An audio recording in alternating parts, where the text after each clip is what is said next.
Welcome. This tutorial I'm going to show you how to save your story with music in it. Okay, so if you want to know how I did it, just keep on watching. So in this tutorial, this is the easiest way that I will teach you how to do this. Okay, because some of the tutorials that I saw, it requires you to open your browser and then there are a lot of steps, but in this tutorial there's only a few steps you need to follow. So first of all, you want to open your Instagram app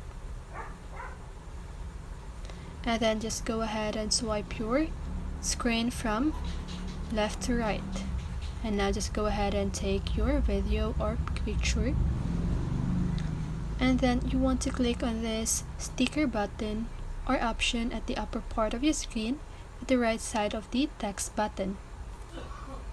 So just click music and choose any music that you want.